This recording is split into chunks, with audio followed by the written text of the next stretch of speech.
दिंडी जो है स्टेट फेस्टिवल घोषित किया गया था, तो उसके मद्देनज़र रखते हुए डिटेल्ड एक सिक्योरिटी अरेंजमेंट हमने प्लान किया है। और कल कलेक्टर मैंने बाकी के जितने भी ऑफिशियल्स हैं, डिप्टी कलेक्टर, एसडीपीओ, पीआई, इन सब ने एक पूरा रूट का, मंदिर का एक इंस्पेक्शन किया था।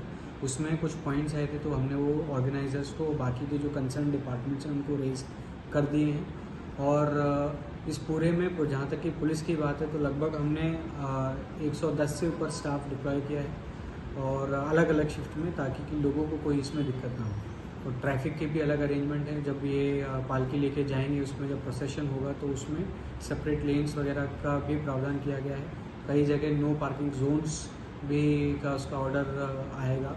तो वो सारी चीज़ें हमने इसका अरेंजमेंट किया है। रास्ता कुछ बंद रहेगा सर? ऐसा कोई रास्ता नहीं, क्योंकि जो पालकी जो निकलेगी वो रात के टाइम में निकलेगी, तो उसको मैनेज करते हुए कि एक लेन साइड का बंद करेंगे जिसमें कि जाएंगे, दूसरी लेन खुली रहेगी। कितने शिफ्ट रहेंगे पुलिस के? पुलिस के अलग अलग शिफ्ट में हैं, जो कि उस टाइम पर जो मेन पालकी का है उस टाइम पर एक ही स्ट्रेच में पूरा किया है। बाकी का जो कि 1-2 दिन का चलेगा, तो उस टाइम पर मंदिर और उस तरीके से हमने उसको वो किया।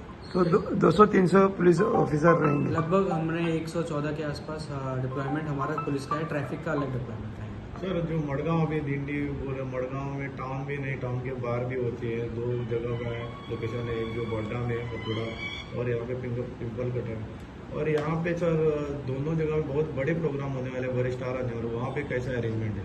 देखिए, हमने जो भी हम लोगों को कम्युनिकेट हुआ है ऑफिशियली, उसके बेसिस पर हमने डिटेल स्कीम निकाली है। बाकी भी इनकेस अगर फ्यूचर में अगर कुछ ऐसा निकल के आता है कि कोई बड़ा कोई आ रहा है जैसा आपने बताया, तो उसमें फिर हम फर्दर उसके हिसाब से स्कीम निकाल के अपना डिप्लॉयमेंट करेंगे।